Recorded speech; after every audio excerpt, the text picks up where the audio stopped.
10 बजे तक सोए पड़ी हुई रहती है। अब सास को टॉपिक चाहिए।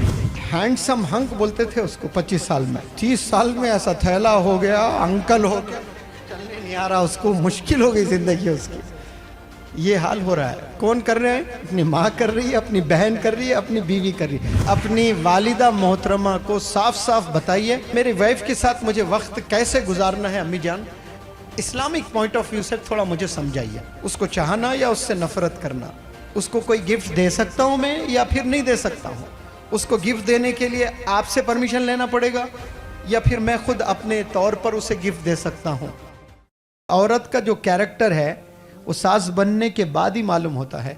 कितनी भी अच्छी माँ हो सकती है वो, आपको लगता है कि आपकी माँ से अच्छी माँ इस दुनिया में कहीं नहीं है, लेकिन मैं नहीं मानता कि वो एक अच्छी खातून है।